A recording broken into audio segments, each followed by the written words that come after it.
청년 대국민 소통장 청국장 106회를 지금부터 시작합니다. 반갑습니다. 반갑습니다. 그 지난주에 제가 안 나온 사이에 반응이 제가 안 나온지 모르는 사람 많더라고요.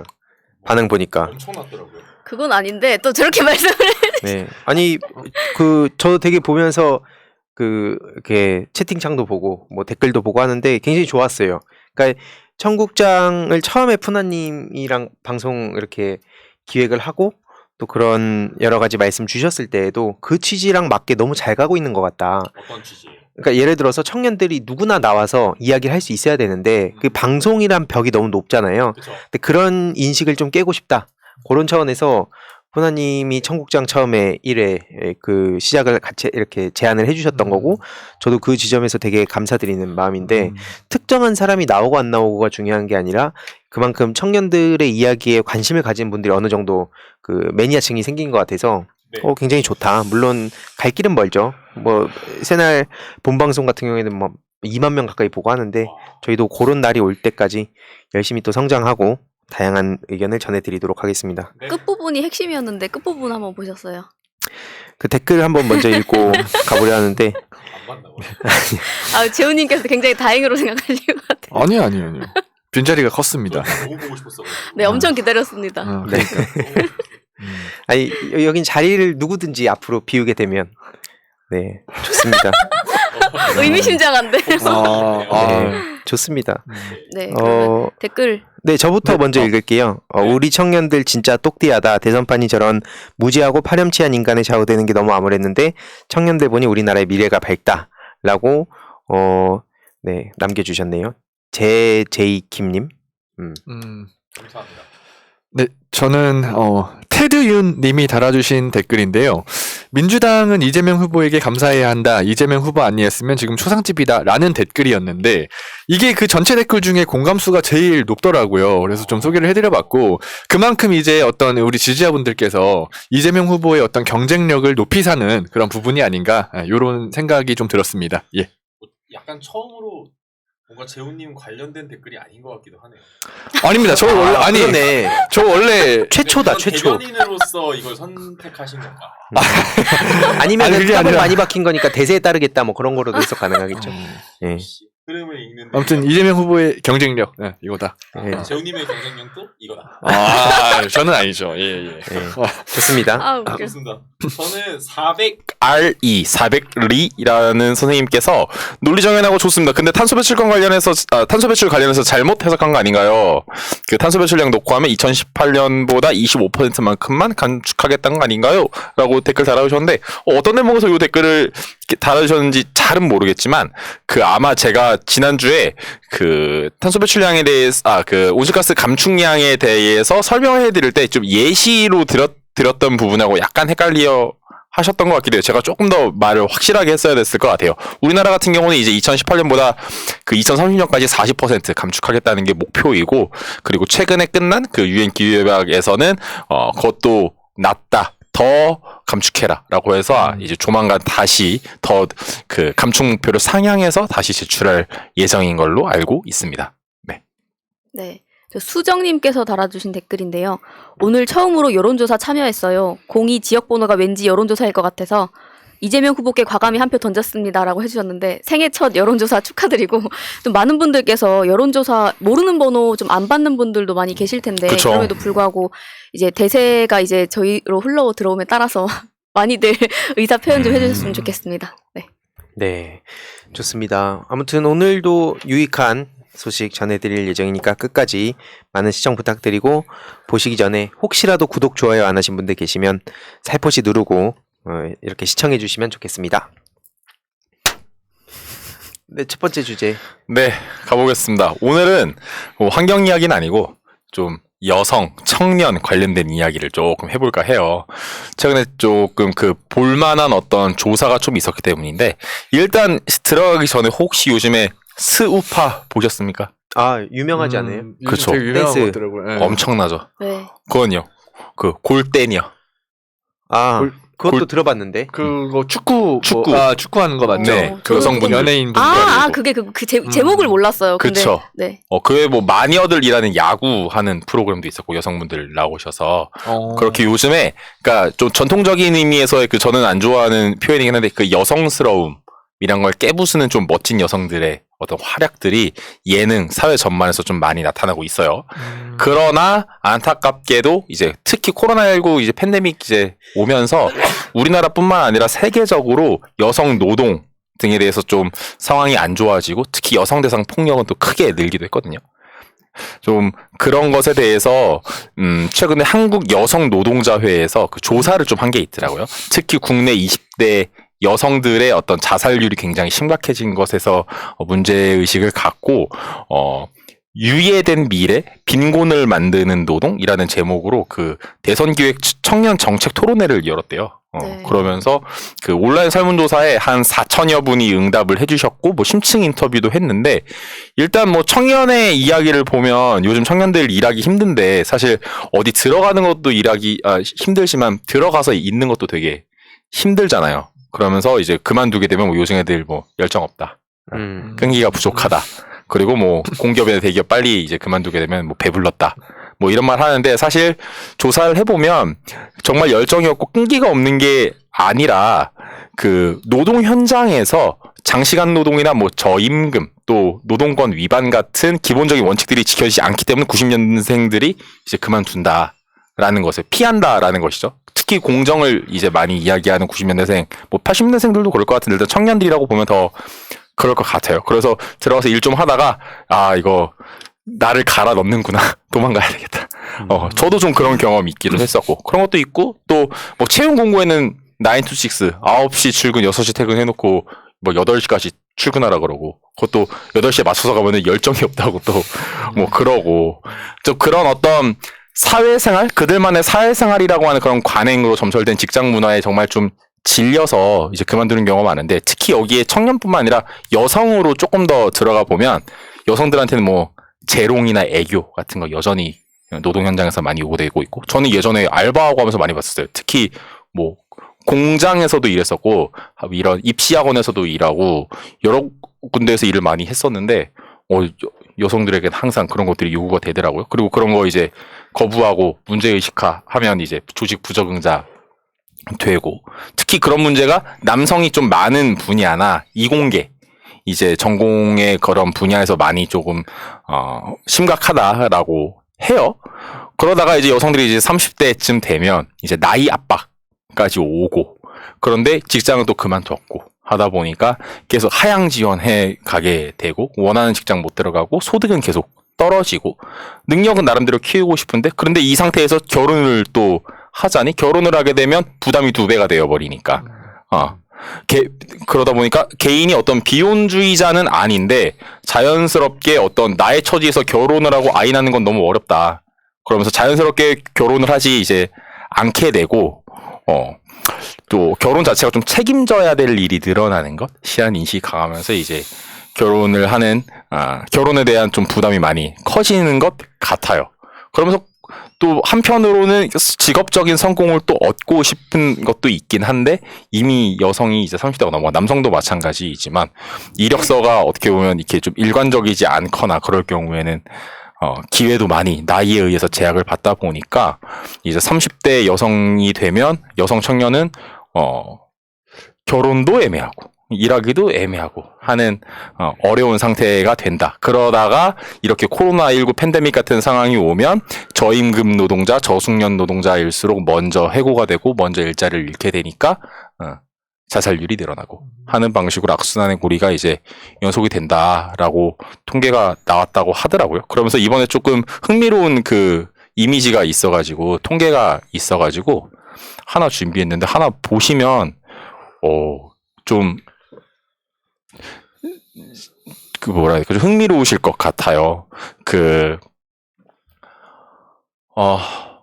이제 여쭤본 거죠. 30대, 20, 30대 여성에게 향후 5에서 10년 사이에 누구랑 함께 살기를 희망하는가를 봤더니 그 월 평균 수입을 이제 무시하고 봤을 때 가장 많이 뽑힌 게 그 반려동물 플러스 나 혼자의 삶. 희망하고 그 다음이 뭐 결혼을 하고 자녀로 가는 순이더라고요. 특히 네. 100만 원 미만의 수입일수록 더더욱 그렇고 뭐 500만 원 이상이라고 하더라도 반려동물과 나 혼자 살래라는 응답이 상당히 많죠. 40%니까. 저도 개인적으로 반려동물하고 둘이 살고 있는 그런 상황이긴 한데 네. 뭐 이런 통계 결과를 보니까 어디서부터 문제를 해결해야 될까 문제가 참 심각하다 싶어서 오늘 청년 그리고 청년에서도 또 여성과 관련된 이야기를 이렇게 조금 가져와 봤습니다. 어떻게 생각하십니까? 요 뉴스를 보시면서. 이게 음. 사회가 원래 좀 뭔가 여유롭고 서로 내가 이번 기회를 놓쳐도 다음이 또 있으니까라고 여유로워지게 되면 서로에게 좀 더 양보도 하게 되고 그렇게 될 텐데 지금은 너무나 애초에 청년들이라고 하는 층뿐만이 아니라 저는 모든 세대가 다 좀 어렵다고 생각을 하는데 그쵸. 자살률 같은 경우에도 연령층이 높아질수록 자살률이 지금 되게 높아지는 상황이거든요. 그쵸. 청년들뿐만이 아니라 그쵸. 노년층도 굉장히 힘들고 음. 근데 어떻게 보면은 이게 사회가 저희가 진출할 때부터 고3까지 배운 그 모든 것들을 쏟아부어서 그때 받은 성적표로 대학 가고 그치. 그 대학 기반으로 해서 처음에 입사한 그 이 회사가 앞으로의 모든 여생을 다 책임져 버리게 되는 구조잖아요. 그쵸. 지금으로서는. 영향을 미치죠. 네, 저 같은 경우에는 예를 들어서 그리고 같은 회사 안에서도 저도 제 대기업에서 예를 들어서 자기 직능이나 뭐 직군이나 아니면 뭐 같은 계열사라고 하더라도 이전하는 게 굉장히 어렵더라고요. 그래서 저는 맞아요. 어떤 분도 봤냐면 뭐 같은 계열사인데 디스플레이에 있다가 아예 뭐 전자로 가는 게 어렵다 보니까 아예 퇴사를 하고 다시 이쪽으로 입사하는 이런 분들도 계시고 그러니까 애초에 이 기회가 계속해서 없어지고 척박해지는 삶 자체가 저는 1차적인 문제라 생각을 하고 물론 그렇게 워낙에 좀 이렇게 피폐해지다 보니까 네. 서로가 삶이 팍팍해지다 보니까 또 그 안에서도 또 뭐 여성이어가지고 그쵸. 뭐 배제받는 분들도 계실 수 있는데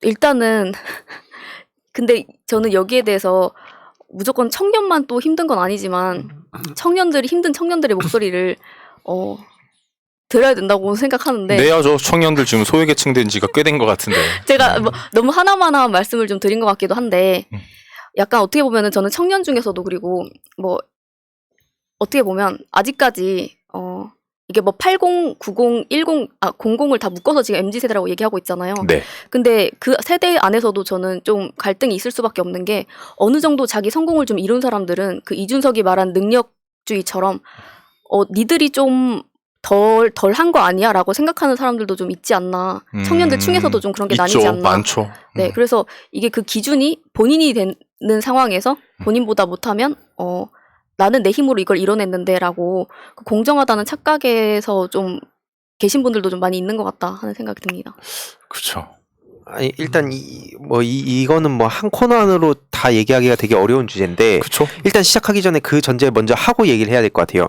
뭐 예를 들어서 청년에 대한 얘기나 혹은 여성에 대한 얘기하면 꼭 여기에 달리는 게 거의 지금 그냥 하나의 공식처럼 된 게 뭐 청년 남성들의 얘기는 왜 없냐라든지 아니면 뭐 청년들만 힘드냐 그렇죠. 뭐 4050도 힘들다 6070도 힘들다 이게 계속 복잡하게 섞여 있다 보니까 무슨 얘기를 하더라도 다 욕먹는 걸로 가요 이게. 그렇죠. 나머지 마치 다 소외시키는 것처럼. 네. 근데 전혀 그런 게 아니라는 걸 먼저 전제하고 얘기를 해야 보시는 분들 입장에서도 미리 이 얘기가 뭐 그러면 이번에 안 나오면 다음 주에도 나오지 않을까라고 생각하실 텐데 왜 이렇게 되냐면 저도 구구절절 설명하는 걸 별로 안 좋아하는 입장인데 지금은 그렇게 하면 마치 진짜 필요 없다. 아니면 뭐 그냥 후순위로 밀어도 된다라고 받아들이는 분들이 계신 것 같아서 좀 미리 먼저 말씀드렸습니다. 조금 더 포용적으로 듣고 포용적으로 의견을 내야 될 것 같아요. 예를 들어서 저는 이제 국제 개발을 하니까 보통 개도국에서 일을 하잖아요. 그럼 저희 같은 사람들한테 그냥 던지는 이야기들도 있어요.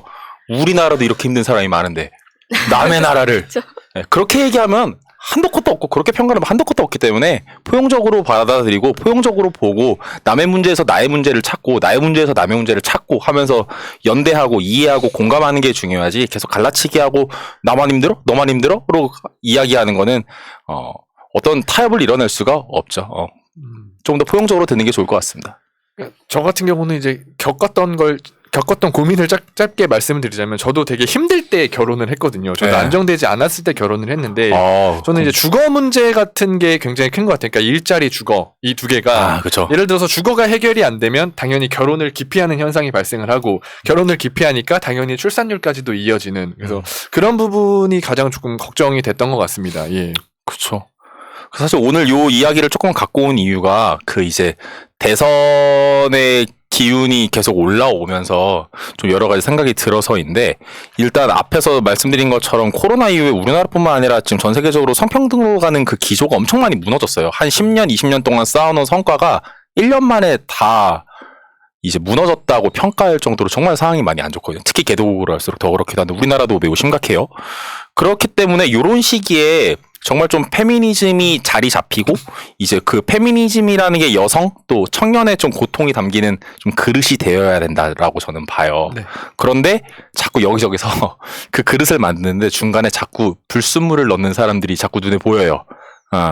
특히 이거는 뭐 기존의 어떤 기득권뿐만이 아니라 그 청년직함 달고 당대표가 되든 뭐 청년이라고 달고 뭐 의원을 하든 국회의원을 하든 여성이라고 달고 국회의원을 하든 뭘 하든 간에 자꾸 페미니즘이란 걸 이상하게 해석하고 특히 중요한 이런 대선 뭐 선거철 되면 페미 반페미 하면서 이상하게 갈라치기 하는 진짜 못된 사람들이 보이고 지금도 그 못된 습관이 너무 눈에 보여서 이번에 나온 이 조사 결과를 조금 갖고 온 거고 현장은 굉장히 심각하다는 거 지금 기후 문제도 심각하지만 뭐 기후변화 문제만 우리 사회의 문제가 아니잖아요. 불평등도 그만큼 심각하고 그 안에서의 성적 불평등도 굉장히 심각한데 좀 더 현실을 좀 이성적으로 보고 이 페미니즘이라는 담론에서 토론을 할 수 있는 문화가 만들어지지 않으면 뭐 기후, 뭐 젠더, 청년뿐만 아니라 차별금지법 이런 것도 안 되고 사회적 진보를 이뤄내질 못할 것 같아요.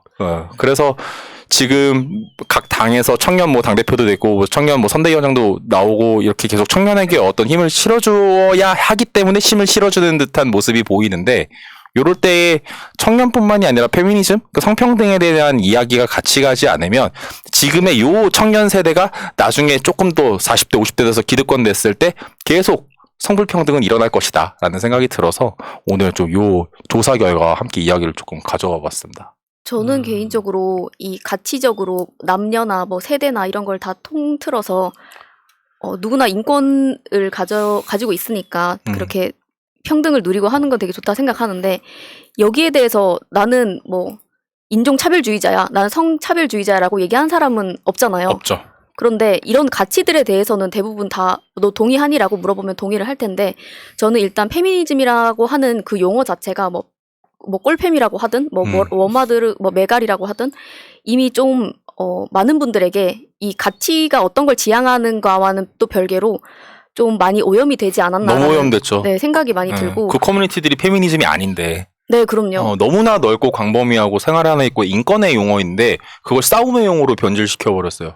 그래서 저희가 그리고 그 합의하는 지점도 페미니즘이라고 저희가 용어를 쓰지만 이게 굉장히 뭉뚱그려져 있기 때문에 그 안에서도 나는 여기까지는 양보할 수 있어 아니면 난 여기까지는 배려할 수 있고 여기 좀 되면 합의할 수 있어라는 지점이 다 다를 텐데 그렇죠. 이것들이 마치 페미니즘이라고 하면 그 굉장히 레디컬하고 일부는 워마드까지를 그냥 다 워마드가 하는 것들이 다 뭐 페미야라고 생각하시는 분들도 많으시고 쇼컷이 페미고. 네, 그러다 보니까 많은 분들이 거기에 대한 반감을 가지고 계시고 이미 그쵸. 감정적으로 상한 상태다 보니까 예를 들면 뭐 여가부 조리퐁에 대한 얘기 이거 가짜 뉴스인데 많은 분들이 이미 정서적으로 반감을 가지고 있기 때문에 그런 쪽으로 이걸 받아들이시는 거잖아요. 그래서 저도 이거에 대해서 굉장히 앞으로 해결해 나가야 될 문제가 많다고 생각은 하는데 이 정치권에서 사실 이게 너무나 핫하고 갈등적인 주제다 보니까 좀 많이 피해온 것도 맞다. 그리고 그런 소외됐다고 스스로 생각하는 그런 젊은 남성들의 얘기를 뭐 들어주는 사람들에게 지금까지 뭐 지지가 좀 갔던 것도 사실이고 근데 저는 다만 그 젊은 남자층들도 뭐 온라인에서 보고 그러면 이제 이 기조가 반페미로 간다는 게 불가능하다는 것 정도는 이성적으로는 알고 있는 것 같아요. 근데 그럼에도 불구하고 정서적으로 자신들의 얘기를 좀 더 들어주고 이걸 좀 그쵸. 필요로 하는 것 같다. 맞아. 네, 그렇게 생각이 듭니다. 그러니까 저 같은 경우에도 과거에 뭐 그런 관련 글을 써서 많은 남성들한테 비판도 받았고 뭐 주위 친구들하고도 토론을 많이 했고 저 같은 경우에 처음에 그 2016년 강남역 살인 사건 때 네. 납득을 못했어요. 처음에. 이게 왜 여성 혐오지? 저도 그러면서 단체 활동할 때. 네. 그래서 친구들끼리 갈라져가지고 친한 친구들끼리 싸우니까 한 거의 매일같이 새벽까지 토론하고 그러다 보니까 아 이게 이런 구조적 문제가 있었구나 그쵸. 생각하고 그때 저도 뭐 약간 홧김에 글도 좀 세게 쓰고 뭐 그랬다가 그게 이제 계속 돌아다니면서 지금까지도 두고두고 욕을 먹는데 그러다 보니까 20대 남성들의 이야기가 상대적으로 저한테 뭐 이렇게 잘 전달도 안 됐고 저도 잘 대변하지 못했고 그냥 그렇다고 해서 20대 남성들이 어쨌든 이 성평등으로 가야 되니까 너네들이 양보해 라는 스탠스를 제일 싫어하잖아요 지금. 왜냐면 이들 입장에서도 아까 말씀 주셨듯이 한정된 파이에서 군대 2년 갔다 오고 네. 그 상황에서 보면 너무나 본인도 열악하고 절박한데 여기서 뭐 기회를 어떻게 주냐라는 지점에서 뭐 할당에 대한 기준도 다 다를 거고 또 개인에 대한 여유와 뭐 이런 내용도 다 다를 텐데 말씀 주셨듯이 뭉뚱그려져 가지고 이거 페미니즘 조금만 비판하면 여혐주의자라는 그쵸. 딱지. 저 개인적으로 너무 화가 났던 게 그 류호정 의원 불공정 이슈 대리게임 했을 때 많이 받았던 지적이 여혐주의자라는 얘기였어요. 근데 그때 뭐가 이게 이상해져 가고 있다. 그러면서 젊은 남성들이 이런 친구들도 있었겠구나. 그러니까 저도 모르게 아 이게 뭐 안티페미니즘이 어떤 정치적 목적으로 혹은 진짜 아무튼 설명하기 되게 복잡하지만 네. 어쨌든 그런 쪽으로만 가는 건가 싶었는데 너무 혼란스럽게 섞여 있어서 사실 어떻게 말해야 될지도 모르겠어요. 네, 저는 개인적으로 그 당시에 좀 화가 났던 부분이 유호정 당시에는 후보였는데 말하자면 그때 당시에 이제 불공정 이슈가 불거졌던 거고 의원이 되고 나서도 심지어 본인의 직원 문제로 뭐 여러저러 이슈들이 있었어요. 근데 저는 그것이 여성의 문제라는 문제로 싸잡혀서 계속 그걸 방어를 하는 분들이 계셨단 말이에요. 저는 황희도 씨가 거기에 대한 합당한 문제 제기를 했다고 생각을 했고 그거를 오히려 지지하는 입장이었는데 마치 모든 여자가 거기에 대해서 류호정 의원을 방어하는 것처럼 보이는 게 저는 화가 났어요. 그러니까 좀 얘기를 덧붙이자면 그때 당시 어떤 얘기를 들었냐면 뭐 예를 들어서 한남이니까 그러니까 뭐 저런 식으로 얘기한다. 여성 네. 정치인 나오는 거 막으려고 한다든지 아니면은 뭐 이게 남자였어도 저렇게 제가 저랬을까 하는데 전 남자든 여자든이 중요한 게 아니었는데 그럼에도 불구하고 그런 프레임으로 가는 거. 그러니까 공정 이슈도 여성이면 이게 그렇게 가고 이렇게 흘러가는 걸 어떻게 보면은 그런 사람들도 여성 인권에 대해서 진짜 목소리 내는 부분도 있겠죠. 그 교집합이 있는데 마치 이 사람을 비판하면 모든 여성 인권을 비판하는 것처럼 돼 있는 현 상황을 깨야지 다음 단계로 갈 수 있다 전 생각하는데 지금은 그 얘기조차 못하는 거죠 대부분. 그쵸. 이 얘기를 조금 비판하면 이거 내가 여혐주의자라고 찍히면 어떡하지 하니까 일단 침묵하고 그러다 보니까 그 극단적인 얘기들만 나오는데 결국에 저는 제일 중요한 건 이 갈등 사이에서 가려지는 건 구조와 계급의 문제다. 가장 피해 받고 가장 열악한 상황에 있는 사람들의 목소리는 어디에서도 들어주지 않고 그쵸. 그 문제를 어떻게 사람들한테 전달할까가 말씀 주셨듯이 이미 오염된 상황에 그 단어를 쓰는 게 맞나? 페미니즘이라고? 네. 혹은 뭐 또 다른 단어들에 대한 얘기도 나오는데 또 그럼 그건 맞는가? 하는 논의라도 좀 적극적으로 됐으면 좋겠다는 입장입니다. 지금은. 오늘 네, 되게 심각한 주제로 이거 밤새도록 얘기해야 될 이거요? 주제로. 근데 사실 이게 지금 페미니즘이라는 말 그 단어 자체가 되게 자극적인 용어로 변질되어 버려서 그런 거지 사실 굉장히 필요한 거고 같은 맥락으로 문제 방금 희두님 얘기하신 거 중국 얘기로도 비슷하게 풀어낼 수 있잖아요. 예를 들어서 저 가끔 중국을 너무 까는 것만이 중요한 게 아니다.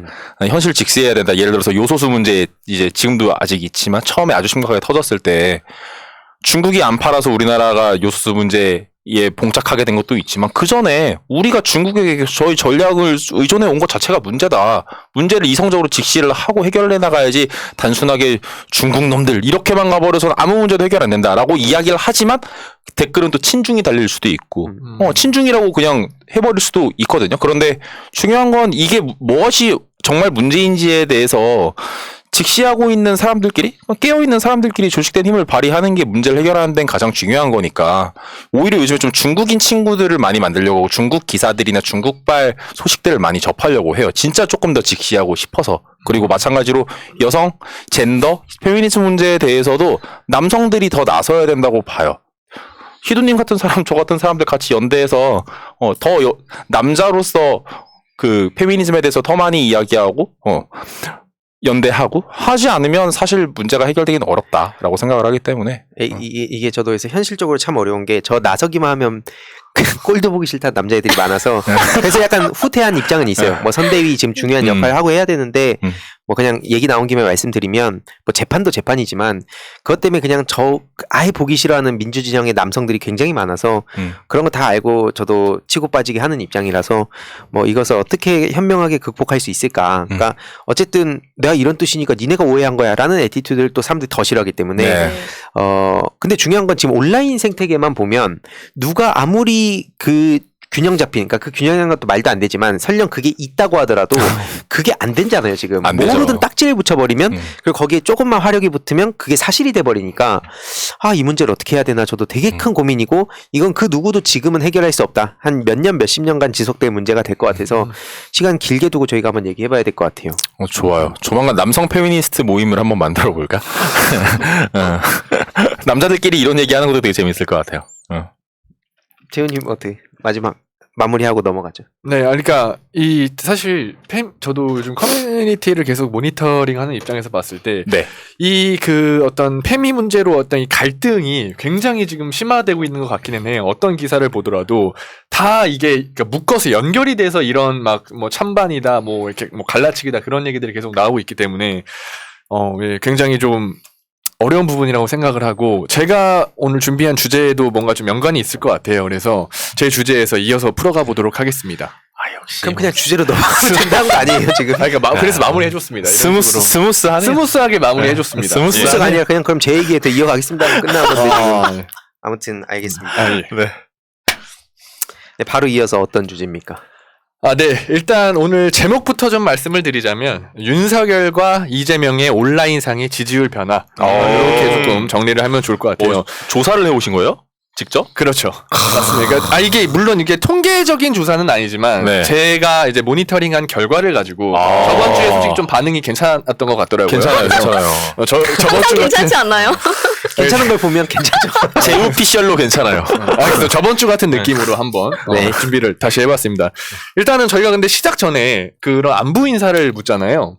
근데 오늘 그 안부 인사를 제가 좀 준비를 해왔는데 오늘 그 코너가 없이 좀 진행이 됐더라고요. 그래서 짧게 조금 그 말씀을 드리면 강아지가 최근에 아파가지고 병원을 갔습니다. 근데 병원비가 엄청 많이 나오더라고요. 그래서 고민을 하고 있었는데 그 이재명 지사님의 공약 중에 이런 게 있더라고요. 반려동물 진료비를 표준 수가세를 도입해서 부담을 해소하겠다. 네. 굉장히 이런 어떤 섬세한 공약, 필요하게 굉장히 필요해요. 감동을 받았고 역시나 이재명 찍기로 했다. 이런 느낌을 제가 받았습니다. 그래서 또 본격적인 주제로 넘어가 볼게요. 앞전에 준비했던 소식이긴 한데, 자 그래서 윤석열과 이재명의 온라인상의 지지율 변화. 오호. 예, 근데 이제 저번 주에 4단계에 걸쳐서 말씀을 드렸었는데 이번 주도 4단계 정도로 분류가 좀 될 것 같아요. 오, 좋아요. 첫 번째는 김종인과 김병준 관련한 그 키워드인데요. 네. 커뮤니티를 쭉 모니터링을 해보니까 다수 커뮤니티에서 이런 반응이 있었어요. 김병준이라는 사람을 김종인을 포기하면서까지 꼭 그렇게 힘을 실어줄 만한 사람인가 라는 내용의 글이었는데 이 김병준이라는 사람이 알고 봤더니 국민대 명예교수 그리고 국민대 행정대학원 원장 등 국민대에서 이제 주요 직책을 맡았던 게 화제가 되면서 네. 국민대도 도이치모터스 주식을 갖고 있어서 논문을 봐주나 했는데 저런 이유도 있는가 싶네요 라면서 킹리적 각심이다. 킹리적 각심 뭐 이런 말이 나오고 있더라고요. 해석해 보니까 신조어인데 매우 합리적인 의심 이런 뜻으로 해석하면 좋을 것 같습니다. 그래서 김종인한테 매달리면서 계속 뭐 시간을 허비하고 이 사이에서 이준석과의 갈등 그러면서 이제 보수 지지자들 사이에서도 지지율에 영향을 미칠 것이란 이야기가 나오고 있었습니다. 그리고 두 번째는 뭐냐면 그 신림동 순댓국집 그 방문 그 사건인데 이준석과 윤석열이 신림동 순댓국문을 방문을 하고 이제 윤석열을 보고도 사람들이 무관심한 것들이 짤로 돌아다니면서 그러니까 주위에 이제 인파가 몰리지도 않고 그런 짤이 돌아다니면서 이재명 후보의 그 여수 장흥 방문이랑 이재명을 찾아라 짤이라고 해요. 그게 워낙 사람이 많이 몰려서 그것과 계속 비교가 되면서 놀림거리가 되고 있더라고요. 그래서 많은 사람들이 실제로 이게 진짜 민심 아니냐, 왜 윤석열의 지지율이 높은가에 대해 많은 의문을 가지고 있었습니다. 그리고 이제 세 번째는 윤석열 청년 관련 키워드인데요. 청년위원회에 출범해서 이제 기성세대들이 머리가 별로 안 좋다라는 이런 발언과 함께 그 청년 간담회에서는 한 학생이 그 삼국지 어떤 인물 좋아하냐는 질문에 또 막 동문서답하고 뭐 닥터집하고 얘기 나오고 그러면서 이게 또 어버버하는 짤이 또 돌아다니고 있어요. 그러면서 역시 대본 없으면 청년과의 대화조차 제대로 진행이 안 된다. 이거 보고 이재명 찍기로 했다. 그 유명한 밈이 딱 그 유행어로 계속 쓰이고 있었습니다. 그리고 이제 마지막 네 번째는 윤석열이 영입한 이수정 vs 이재명이 영입한 조동현 요것에 대한 반응인데요. 최근 이재명이 영입한 그 육사 하버드 그 석사 출신 저 누구냐? 조동현 씨와 그다음에 그 보수 여성 할당제 프로파일러 이수정 영입 비교를 놓고 인재 영입 프레임마저 이재명한테 뺏겼다라는 그런 커뮤니티 반응이 대다수였습니다. 그리고 좀 다른 부분이 있었는데 그건 뭐냐면 이제 여성분들이 주를 이루는 그런 온라인 사이트나 커뮤니티에서는 이수정을 또 반대로 압도적으로 지지한다는 그런 반응이 좀 눈에 띄는 부분이었고요. 이수정 영입으로 앞서 말씀드린 김종인 건 포함 이준석과 윤석열의 갈등도 더 심화되고 있다라는 그런 내용으로 지금 지지율 관련해서 얘기가 나오고 있었습니다. 일단은 이렇게 크게 네 가지를 좀 분류를 해봤는데 혹시 어떻게 보셨는지 여기까지는. 네, 잘 봤습니다. 예. 끝났나요? 일단은 중간까지는 지금 진행을 했습니다. 예. 내용이 많군요. 지금 윤석열 씨 같은 경우엔 최근에 청년들 대화 1시간 듣고 40분 얘기하면서 65분 늦었습니다. 그쵸, 65분 정확히 말하면. 근데 그리고 나서 촬영일 기준으로 오늘 또 지각했더만요. 20분 정도 YTN 생방에. 그러니까 이게 전혀 정신을 못 차리고 있는 것 같아요. 갑의 느낌인가 보다 약간. 내가 주인공이다. 약간 그런. 뭐 그렇게 비장하게 할 얘기입니까 그게? 죄송합니다. 아니 죄송할 건 아니고. 매번 저래도 지지율이 잘 나오는 거 보면 진짜 놀랍네요. 그러니까 저는 개인적으로 지금 국민의힘을 보면 이준석 대표에 대한 개인의 호불호, 평가, 뭐 가치, 철학 이런 걸 다 떠나서 청년을 어떻게 대하는지를 전 상징적으로 보여주고 있다고 봐요. 그러니까 당대표가 됐고 심지어 선출된 당대표인데도 불구하고 그냥 2030 잘 데려왔으면 좋겠다라는 식으로만 얘기하고 김기현 뭐 이런 사람들이 하는 얘기들 보면 그냥 무시하고 있거든요. 당대표가 뭐 어쨌고 저쨌고 언플하고 막 그런 걸 봤을 때 저는 청년들이 여야 할 거 없이 진짜 청년 정치를 중요하게 생각하고 아까 뭐 일부에서랑 얘기가 연결될 수 있지만 목소리 내고 결집하는 수밖에 없어요. 현실적으로 표가 안 된다 그럼 정치인들이 안 움직입니다. 그렇죠. 뭐 게임 쪽도 마찬가지예요. 게임에 대한 얘기 제가 계속해도 지금 게임 트럭 이슈까지 생기고 게이민들이 많이 좀 사회에 관심을 가지다 보니까 지금은 눈치를 보는 정도지 한 5년 6년 전만 하더라도 대부분이 아직까지는 좀 미성년자 청소년층이 많았어요. 그땐 그러니까 현실적으로 투표권 없고 그때 학부모가 인구 비례로 봐도 더 많고 그러니까 계속 그렇게 무시당해왔거든요. 마찬가지로 뭐 청년뿐만 아니라 본인이 관심 있는 분야 목소리 내야 될 곳이 있다면 그 사람들이 뭐 해봤자 답도 없어 하고 관심 끊으면 끝나는 겁니다. 그때 그거를 강조하고 싶네요. 일단. 네, 그 이수정을 영입한 거에 대해서 어떤 이제 윤석열을 지지하는 사람이 아니 이수정 교수 선대위원장을 왜 반대해? 안티페미질도 정도가 있지. 이준석은 당대표라기보단 남초 찌질이 커뮤니들의 셀럽임. 그러니까 무시당하지라는 댓글을 누군가가 정말 호기롭게 적었어요. 그랬더니 이거를 보고 젊은 이준석 당대표를 지지하는 커뮤니티에서는 우리가 한번 보여주겠다. 우리 힘을 보여주겠다. 절대 윤석열 안 찍겠다. 지금 이런 식의 반응들이 나오고 있거든요. 근데 저도 애초에 윤석열이 국민의힘이지만 2030 남성들의 마음을 이렇게 못 얻는 거에는 애초에 그 이준석을 그렇게 처음부터 개무시를 했잖아요, 사실은. 이게 민심을 보여준 거였거든요. 사실은 30대 당대표가 원래 가당키나 한 말이 아니잖아요. 근데 그때 당시에 그렇게나 우리의 염원을 담아서 그렇게 만들었는데 그거를 다 무시해버리고 근데 이게 왜냐면 어떻게 보면은 민주당이나 국민의힘이나 이 청년층으로 봤을 때는 이게 대깔고마니인 것처럼 되게 비슷한 양상이 눈에 보이는 것 같거든요.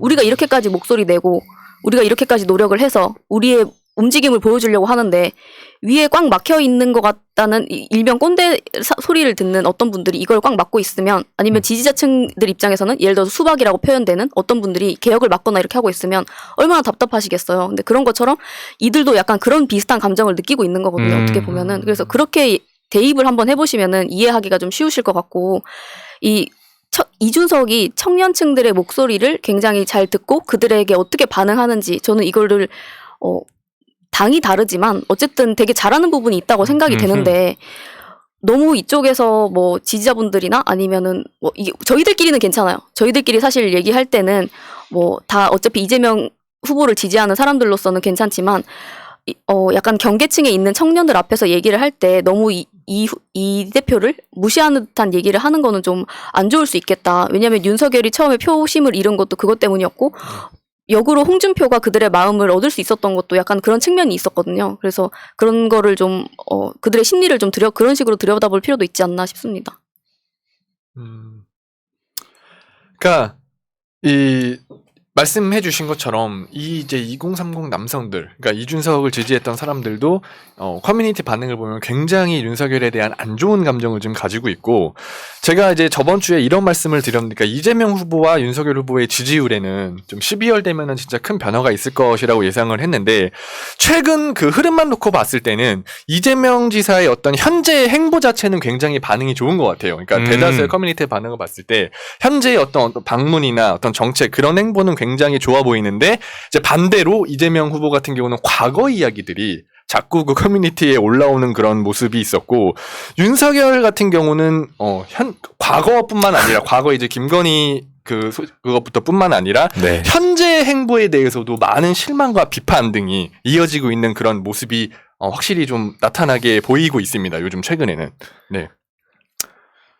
네. 그러니까 이제 제 개인적인 생각을 조금 붙여서 말씀을 드리면, 약간 윤석열을 지금 박근혜랑 같이 묶어가지고, 그러니까 윤근혜라는 반응 저번 주 청국장 댓글에 보니까 굉장히 반응이 좋더라고요. 근데 그 온 국민들이 이제 박근혜한테 분노한 이유가 이제 나쁜 사람한테 나라를 휘둘렸다가 아니라 저런 무능하고 멍청한 사람한테 나라를 휘둘렸다, 약간 그런 분노가 더 크신 것 같아요. 그래서 이런 걸 계속 가져가면 좋지 않나. 그리고 저는 이제 정치 평론가가 아니기 때문에 뭐가 맞다 틀리다 이런 걸 말씀드릴 수는 없지만, 이런 온라인 여론 등을 잘 살피고 이거에 대해서 이렇게 좀 빠르게 잘 대응을 해야 되지 않나라는 부분. 그러니까 그러니까 말씀을 드리자면 두 후보의 차이, 그리고 이 두 후보의 비호감도의 차이, 유능함과 무능함, 이런 걸로 계속 좀 대응을 하면 좀 좋지 않을까라는 그런 생각입니다. 윤석열 씨가 그래서 뭐 산무 후보란 얘기도 붙었잖아요. 네. 뭐 무식, 무능, 무당. 저는 무식, 예, 무당 이것도 다 중요한데 무야홍이 개인적으로 가장 무섭지 않을까. 거기서 후보 교체를 원하는 사람들이 워낙 많이 있는데 그게 좀 위협적이지 않을까 생각도 많이 들더라고요. 그렇죠. 또 근데 당에서는 워낙 취급도 안 하니까 그런 차이는 또 있습니다. 네, 맞습니다. 예, 예. 그러니까 청년 한정에서 보면 무야홍 되게 무섭죠. 근데 무야홍 교체된다 해도 기존의 그 당 사람들이 과연 그걸 순순히 받아들일까를 봤을 땐 또 다른 얘기가 되지 않을까. 아무튼 되게 복잡한 것 같아요. 정치권도 복잡하고 한데 결론적으로는 뭐 1, 2부 합쳐서 얘기하자면 정치권이 되게 실망스럽잖아요. 뭐 바라는 것도 그렇죠. 제대로 안 되고 늘. 뭐 예를 들어서 개혁 같은 것도 하루아침에 될 것 같은데 또 안 되고 그렇죠. 그런 간절한 열망이 있는데 안 되는 게 아쉽고 네. 저도 그런 부분에서 굉장히 아쉬울 때도 있지만 실제로 지금 민주당 의원들 진짜 열심히 뛰고 있고 뭐 네. 안 그런 사람도 당연히 있지만 그것만 부각시키면 또 한없이 그렇죠. 다 안 하는 것 같은데 진짜 열심히 하는데 그런 측면들도 집중을 해서 아쉬운 부분이 있으면 오히려 버티고 있어야 이들이 탄력을 받지, 관심을 끊어버리면 아무것도 안 하려는 사람들이 득세한다. 결국엔 그리고 뭐 젠더 갈등뿐만 아니라 여러 갈등 문제도 이게 구조 문제, 이 기본적인 어떤 계급 뭐 이런 이야기들이 너무 낡았다고 생각할 수 있지만 해결 안 된 문제는 맞잖아요. 그렇죠. 여전히 네. 남아있죠. 결국에는 코로나 시국 때 가장 피해를 받는 사람들은 약자들, 소외된 계층, 이들부터 연쇄 작용이 일어나는 거니까 그렇죠. 그런 논의를 좀 더 적극적으로 할 수 있는 후보가 대통령이 돼야 된다 생각하고, 네. 마찬가지로 거기에 힘을 싣고 우리가 같이 목소리를 내다 보면 어느 순간 서서히 바뀌어 있는 것 같아요. 역사가 평가하는 거지 뭐 당장 눈앞에 있어서 뭐가 확 바뀌고, 예를 들어서 공수처 설치되면 하루아침에 바뀔 것 같은 기대감은 갖고 있었지만 또 이거에 대해서 아쉬워하는 시민들도 많듯이 좀 그렇게 접근해야 되지 않나라는 생각을 갖고 민주당이 잘할 땐 또 열심히 칭찬해주는 분위기가 됐으면 좋겠습니다. 네, 마지막 어떤 주제 준비하셨습니까? 네, 제가 문화예술 중에 그동안은 예술과 관련된 얘기를 좀 많이 드렸는데 오늘은 좀 문화 관련된 얘기를 오늘 그럼 더 잼문이네요. 오호, 잼문이. 잼문이 좋습니다. 네. 먼저 아프리카 말라위에 대한 얘기를 저번에 의성님이 한번 얘기해 주신 적이 있는데 여기 아프리카 다른 나라들처럼 식량 부족에 시달리고 있는 국가예요. 그래서 근데 1990년대부터 정부가 말라위 전역에 생산성이 훨씬 더 높고 친환경적인 농법을 제시를 했어요. 왜냐하면 기존에 하던 전통적인 농법이 일항 파종이 너무나 뭐 단기간으로는 효과가 있지만 장기적으로 봤을 때 뭐 물을 수급하는 게 쉽지 않고 여러 가지 환경에서 쉽지가 않은 그 농법이어서 네. 이 친환경적인 농법을 계속해서 NGO도 그렇고 네, 정부 차원에서도 그렇고 굉장한 캠페인 오. 여러 해 동안 계속 그렇게 했는데 이게 사실은 뭘로 보나 이걸 바꾸는 게 맞거든요. 이 농법을 바꾸는 게 맞는데 그게 1990년대에 시작을 해서 2008년도에는 이 전통적인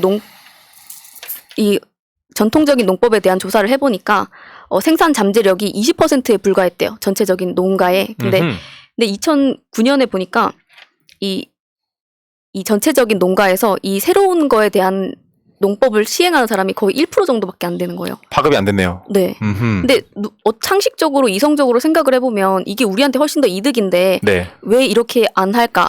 근데 정부 입장에서는 그렇게 생각하지만 또 받아들이는 분들 입장에서는 새로운 것에 대해서 뭔가 시도하는 것이 선뜻 쉽지 않고 그쵸. 그리고 내 주변에 있는 사람들이 안 하게 되면 또 나 또한 그거를 뭔가 선구적으로 하기도 쉽지 않고 그리고 여기에 대한 뭐 안 좋은 가짜뉴스건 어떠건 뭐 이런저런 여러 가지 상황들이 복합적으로 작용한 효과거든요. 근데 그래서 이걸 보고 저는 드리고 싶었던 말씀은 그러니까 이게 표면적으로 봤을 때 당연히 이게 너무 좋은 거고 아니면 우리는 이거에 대해서 알고 있지만 전달하는 방식이나 아니면 이들을 설득하는 방식에 있어서 이들에 대해서 좀 더 깊이 알고 소통을 하고 났을 때야 비로소 이거에 대한 해결책을 찾을 수 있지 않나 그쵸. 하는 그런 그 얘기를 드리고 싶었는데 그렇죠. 지금 보면은 많은 지지자분들께서도 그렇고 민주당도 지금 보면은 한마음이 돼서 열심히 대선 운동을 하는 것 같은데 한동안 계속해서 뭐 나오시는 패널 분들이나 뭐 정치인 분들도 그렇고 다들 선대위에 대한 아쉬움을 얘기를 하시다가 지금 와서는 뭐 광주에 가셨을 때 광주 공동 선대위원장 같은 경우도 그렇고 뭐 지금 또 영입하신 분도 그렇고 되게 잘한다는 목소리가 많이 나오고 있고 저희가 딱 화면으로만 봐도 그게 너무 비교가 되고 보이니까 그렇게 생각이 되고 있는데 이제 지지자분들께서도 여기에 대해서 화력 지원도 많이 해주시고 거기에 대한 의지를 보여주시는 것도 굉장히 좋은데 저는 그 중에 한 방법으로 뭐 어떤 분들은 커뮤니티에 가입을 하거나 뭐 거기에다 댓글을 적거나 이런 얘기를 해주시는 분들도 많이 계세요. 근데 저는 개인적으로 커뮤니티라고 하는 이 공간은 원래 여기서 향유되는 그 정서가 따로 있거든요. 근데 이게 커뮤니티마다 굉장히 다르고 여기에 대한 거는 한 몇 개월 정도는 계속 눈으로 살펴보고 여기에 대한 정서를 파악해야지 이들의 그 시각을 알 수 있는 부분인데 여기에 대해서 너무 막무가내로 나는 왜냐면 이재명 후보가 너무 좋고 뛰어난 후보라는 걸 아니까 여기에 대한 거를 너무 자랑을 늘어놓거나 아니면은 뭐 너무 티나게 그렇게 선거운동을 하게 되면 많은 분들의 오히려 반감을 좀 불러일으킬 수 있는 요소가 있다라는 말씀을 좀 드리고 싶었고 그래서 예를 들어서 뭐 많은 분들께서 네이버 뉴스 다음 뉴스의 기사에 있는 댓글 달아주시거나 거기에 대해서 뭐 따봉이나 뭐 비추 누르는 거 그리고 거기에 대한 악성 댓글은 신고하는 거 이런 거 정도는 되게 저는 건강한 거라고 생각을 하고 근데 이제 다만 커뮤니티에서 왜냐하면 일부 커뮤니티 그 회원들이 제가 모니터링한 결과에 따르면 예를 들어서 나는 뭐 이건 핑계일 수 있어요 물론 근데 나 이재명 찍으려고 했는데 자꾸 들어와가지고 저렇게 하는 사람들 때문에 나는 찍기 싫어졌다라고 얘기하는 분들도 꽤 계시거든요. 그래서 그런 부분에 있어서는 좀 조심해야 되지 않나 하는 생각이 좀 들었습니다. 닭눈삼이란 말이 있어요. 닭눈삼. 그 닥치고 눈팅 3개월이라는 말이 있어요, 실제로. 그러니까 이게 온라인의 역사 같은 경우에도 전 되게 중요하다 보는 게 고유의 커뮤니티마다의 정서와 역사가 있거든요. 나름의 그 밈 같은 것도 있고. 근데 그걸 그냥 내가 한두 번 슬쩍 보고 이거 뭐 예를 들어서 지금 홍준표 좋아하네. 그러면 나도 이런 차원에서 뭐 글을 써야겠다든지 아니면 홍준표를 어떻게 좋아할 수가 있어. 야, 저 사람 과거 했던 발언 생각 안 나? 하면서 가가지고 문재인 대통령을 욕해? 문재인 대통령 이런 거 있어? 하면서 가서 성과 가갖고 전하고 하면은 그런 식으로 비유를 하고 싶어요. 쉽게 말해서 부모님들 입장에서 게임이 너무 싫은 거죠. 게임 자체가 너무 자녀 공부 때문에 스트레스도 받고 중독 걱정도 하고 이런 상황인데 갑자기 제가 가가지고 지금 설마 게임을 그렇게 보시는 거야 하면서 갑자기 제가 설명하고 가르치고 요즘 게임 뭐 안 하면 뭐 꼰대예요 이런 얘기를 갑자기 하면 일단 기분 나쁘잖아요. 네. 내가 왜 꼰대야? 뭐 네 자식 키워봤어? 이러면서 대화가 안 되는 거거든요. 그러니까 그런 하나의 예시일 뿐이고 그런 식으로 이 안에서도 나름의 고유의 어떤 언어와 정서가 있기 때문에 예, 그런 것들을 잘 아시는 분들이 그런 활동하고 글 남기시고 하는 거는 뭐 자발적인 거기 때문에 뭐 누가 하더라도 뭐라 할 수는 없지만 어쨌든 진짜 도움을 주고 싶으신 분들 아까 그 K보람님 말씀처럼 좀 내가 잘 할 수 있는 역할을 찾아가는 게 좋지 않나라고 저도 생각합니다. 아까 말라위 얘기를 하셔가지고 잠깐 말씀을 드리면 그렇게 우리나라뿐만 아니라 서구가 뭐 아프리카나 아시아나 남미나 개발도상국에 이제 원조 자금 많이 주면서 돈을 진짜 막 수천조를 썼는데 안 바뀌는 거예요. 네. 안 되는 거예요. 그게 왜 안 됐냐 하면 주는 사람이 지 맘대로 줘서 안 된 거예요. 아, 받는 사람들의 정서를 고려하지 않고. 네, 현지에 정말 뭐가 필요한지 이 사람들이 정서가 어떤 문화를 갖고 있고 어떤 사람들인지 이런 걸 모르고 자꾸 이 사람들에게 주려고만 한 거예요. 참여시키고 변화의 주체로 삼아야 되는데 그걸 안 하고 굉장히 탑다운 형식, 굉장히 관료적인 형식으로 위에서 아래를 내다보고 비슷비슷하네 쟤네? 마치 M과 Z를 묶어서 MZ로 보는 것처럼 전반적인 그 조사가 제대로 안 돼 있고 분석이 안 된 상태에서 좋아하겠지? 이거면 돼. 우리는 이걸로 성공했거든.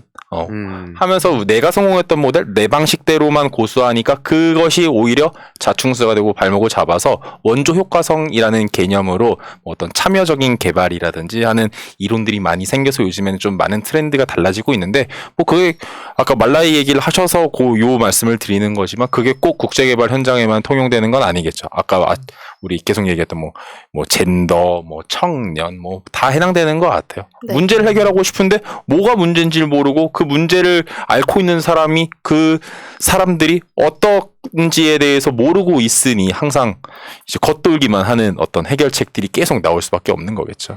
약간 이런 것도 생각나요. 옛날에 어렸을 때 흰 우유 저 되게 싫어했는데 그걸 꼭 먹게 하는 거 있잖아요. 근데 뭐 이거 먹으면 좋아. 마시면은 뭐 키도 크고 뭐 칼슘 튼튼해지고 이런 얘기를 하는데 내가 싫다는데. 근데 어쨌든 나도 우유도 안 먹었어요. 그러니까 네가 이렇게 조금 해라고 하는 사람이 혹시 있을 수 있다면 유성님이 이렇게 반박을 딱 해주신 거죠. 전 먹지 않았습니다. 소화가 안 돼서 안돼 못 먹어요. 그러니까 이게 결과론적으로 가는 경우가 되게 많은 것 같아요. 그러니까 뭐냐면 맞아요. 내 말 안 들어서 너 그렇게 조그만 거야라고 하는 게 이게 인과관계가 안 맞을 때도 있는데 그쵸. 그냥 그렇게 때려 맞추는 경우가 이게 그냥 하나의 예시일 뿐이지 사회 곳곳을 보면 진짜 그런 거 아주 많잖아요. 많죠. 그냥 통계 몇 개 갖고 와서 끼워 맞추게 해가지고 그쵸. 이건 이러니까 문제야 라고 본인이 진단을 하고 그걸 대처하고 널 위해서 그런 거야 라는 게 실제로 진짜 그 간절함은 저도 충분히 감사드리지만 요즘 대부분의 청년들은 그런 걸 아예 싫어하잖아요. 그렇죠. 본인들이 맞다고 생각하는 거 나한테 주입시키지 마라. 최소한 그래서 말씀 주셨듯이 이 주체로서 받아들이고 대화를 해가면서 풀다 보면 사회 문제 갈등 해소하는 게 쉽지 않다는 것도 느끼고 그걸 자발적으로 느끼게 해줘야 되는데 야 이거 하면 어려운 거 알잖아 하고 그냥 뭉개고 가는 거 그런 부분에서 조금 더 청년 청소년들이 적극적으로 나설 수 있는 공론장을 만드는 게 맞아요. 지금 단기적 일상회복으로 또 가는 단계에서 내년에는 그런 자리가 더 많아졌으면 좋겠다는 생각이 듭니다. 맞습니다. 네, 제가 아까 말씀드린 이 사례에서도 말라위에서도 처음에는 그래서 한 몇 년, 10년 가까운 시간 동안 계속 실패를 했지만 나중에는 결국 이 사회 문화적 특성을 잘 활용한 전략들을 이용을 해서 그거에 대한 상황이 더 개선이 되고 하는 상황들이 생기거든요. 그래서 우리도 아까 말씀해 주신 것처럼 이 전략도 잘 짜고 잘할 수 있는 거에 집중하고 그리고 서로 일단은 제가 여기 아까 말씀드리고 싶었던 게 진짜 섣불리 이게 내가 하루 이틀 본다고 해서 여기에 다 아는 것 같지만 또 그게 아닐 수 있다는 거를 그렇죠. 네, 계속 이렇게 염두를 해두면서 하면 좋지 않을까 네, 생각했습니다. 아까 장눈삼이라고 말씀해 주셨는데 저는 저도 커뮤니티를 이제 오래 했지만 진짜 근데 3개월만 보고도 안 될 수도 있어요. 맞아요. 왜냐면 그럼요. 그만큼 그 커뮤니티 안에 아까 말씀 주신 역사나 그들의 용어 그리고 그들이 사용하는 그러니까 밈도 있고. 밈도 있고 그들이 또 반응하는 포인트들이 다르거든요. 맞아요. 커뮤니티마다. 그러니까 그런 것들이 솔직히 눈팅만 3개월 저는 한 6개월은 보거든요. 진짜 글 쓰려면. 참고로 그게 최소입니다. 최소. 그러니까 최소. 3개월. 네. 저는 진짜 6개월 보고도 막 글쓰기가 힘들었었던 기억이 나는데. 어디다가요? 아니 여러 커뮤니티들 아니 이제 제가 이제 이름을 걸고 활동하는 그 커뮤니티도 그렇고 근데 아무튼 그래서 이 커뮤니티에 관련해서 어떤 막 행동 같은 거는 진짜 섣불리 하다가는 진짜 이거는 좀 오히려 역효과가 날 수 있다라고 보고 근데 다만 이런 건 좋은 것 같아요. 커뮤니티에 들어가서 자신이 원하는 글이나 뭐 좋은 글이 있으면 추천 거기에 또 네, 댓글 맞아요. 정도 그리고 뉴스 페이지에는 거기는 뭐 댓글 뭐 이런 건 상관이 없는데 어쨌든 근데 커뮤니티 정서를 굉장히 이해하기는 좀 많은 기간이 필요할 것 같고 이 대선뿐만이 아니라 이제 저는 민주당에서 앞으로도 이 온라인에 대해서 꾸준히 관심을 가져줬으면 좋겠어요. 그냥 장기적으로 대선이 끝나더라도 오프라인도 관심 좀 가졌으면 좋겠어요. 오프라인에 대한 관심도 너무 없어요. 온라인도 오프라인 없지만. 그렇죠. 네, 저 의성님 말씀에 약간 덧붙이자면 지난 시간에도 저희가 오프라인으로 의견을 개진하고 싶은 분, 온라인으로 수렴할 만한 의견들 다 얘기를 세분화 시켜야 한다고 말씀을 드렸는데 네. 저는 여기에 대한 의견이 어떻게 들리냐면 뭐 물론 여기서도 어떤 의견을 듣는 토론회라든지 공청회라든지 어떤 걸 행사를 열기도 하지만 일반 청년들이 참석하기에는 너무 평일 오전 오후 뭐 이런 시간 일하는 시간이 또 많고 하다 보니까 좀 청년들이 참여를 좀 더 높일 수 있는 뭐 주말이라던가 저녁 시간이라던가 뭐 그런 시간대를 좀 나눠줬으면 좋겠다 하는 생각입니다. 네. 그래서 솔직히 장소도 좀 문제예요. 제가 지역균형 발전 문제에 관심을 가지게 된 게 역설적으로 그 논의를 매번 서울에 거기서 회의를 하는 거 보면서 매번 지역에서 올라오는 청년들 그 자체를 어떻게 서울에서 논의해서 이걸 해결할 수 있을까? 이 자체가 우리조차 변하지가 않는데 그래서 네. 지역을 직접 돌아다니면서 우리가 또 그 과정에서 느끼는 불편함, 막 시간 낭비되는 것 같고 또 거기에 들어가는 KTX 비용도 만만치 않거든요. 그럼 또 누군가 뭐 무궁화고 싸지 않아요 하는데 그 시간 어떻게 보상받습니까? 그게? 네. 그러니까 이런 디테일함들을 직접 겪어보지 않으면 아, 뭐 맞아요. 요즘 정말 KTX 어려운 빨라. 일이야. 뭐 비행기 타면 더 빨라 이런 얘기 쉽게 하는데 그 돈과 시간과 그런 그렇죠. 것들 맞아요. 다 우리가 경험하지 못하면 대충 짐작하는 것과 완전 다르다. 그래서 맞아요. 저도 오프라인이 진짜 내년부터는 조금 더 활성화돼서 온오프라인의 이야기도 비교해볼 필요도 있다고 봐요. 뭐든지 이게 다 맞아떨어지는 건 아니기 때문에 그런 장도 많아져야 된다 생각하고 결국에는 아까 말씀 주신 대로 그 추천하는 정도 지금 온라인에서 만약에 뭐 하고 싶은 분들은 네, 악성 댓글 신고하고. 근데 참고로 지금 윤석열 측 지지자들이 이재명 후보 지지자인 척 하는 것도 몇 개 있는 것 같아요. 맞아요. 그러면 윤석열 지지자인 것처럼 하시는 분도 계시지 않을까? 아까 혹시 그 제가 댓글처럼 이거 뭐 이렇게 하는 건 아니고 그냥 그런 분도 있지 않을까라는 생각을 해보게 되네요. 어설프고. 니들이 뭘 알아 하면서 이준석이 윤석열 찍어 이렇게. 네. 그렇게 하는 분들이 그런 사람도 계실 수도 있을 수 있겠다. 있다. 있을 수 있을 있다. 수도 혹시라도 있지. 예. 우리 윤석열 후보는 얼마나 뛰어난데 그치 뭐 그건 모르는 거니까. 왜냐면 근데 예전에 그 약간 이게 밈화 됐잖아요. 나중에 내 동년배들 다 땡땡땡 치는 그랬읍니다 이런 거 있잖아요. 이게 있죠. 그런 것들이 이제 그렇게 해온 역사가 또 있는 거죠. 댓글. 그렇죠. 뭐 네. 그런 일이 있었다 정도.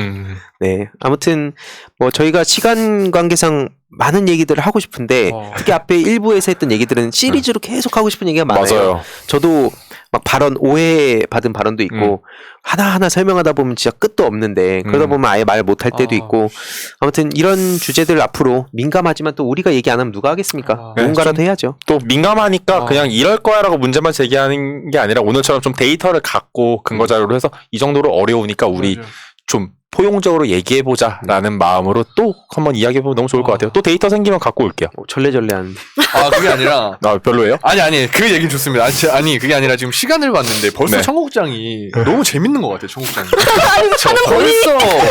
벌써 이게 1시간이 끝났다니 아마 시청하시는 아니 듣는 분들도 분들 얘기도 좀 아니, 들어보시죠. 그러니까 시청하시는 분들도 아마 그런 생각 가지실 것 같은데 벌써 이거 청국장 그러니까 이런 게 본인이 멋대로 판단해가지고 시청자와의 소통이 아니라 그냥 시청자시잖아요. 너무 재밌다. 이거 청국장. 너무 재밌다. 너무 좋습니다. 아니 방송하는 사람이 즐거워야 보는 분도 맞죠. 즐거워지죠. 맞습니다. 맞아요. 중요하죠. 벌써 1시간이? 아니 뭔가 알 수 없는 닉네임이 자꾸 재훈님 칭찬하는 것 같은데 나 그거 파헤쳐 보려고. 부캐 본인 혹시 아니에요? 아유 그런 거 아닙니다. 우리 정재부 달리면 의심해야 되겠어. 아니 그 댓글 조작 요즘 큰일 나죠. 요즘은 아니, 조작은 여론에 아니죠. 그냥 본인이. 아, 아무튼 뭐 다음 주에도 유쾌하고 또 재밌는 이슈로 찾아뵙도록 하겠습니다. 오늘 106회 여기서 마무리하고 다음 주 토요일 저녁 9시에 뵙도록 하겠습니다. 네, 시청해주셔서 감사합니다. 고맙습니다. 고맙습니다. 마지막에 뭐야 갑자기? 아니. 바이러스에게는 마스크가 없다. 어서 가자 바이러스보다 먼저. 그러니 내일보다 먼저 가자. 우리들의 희망을 형제이게 하자. 설령 그것이 내일이라 해도 현재로 저들을 물리치자. 바이러스에게는 마스크가 없다. 어서 가자 바이러스보다 먼저. 바이러스에게는 마스크가 없다. 어서 가자 바이러스보다 먼저.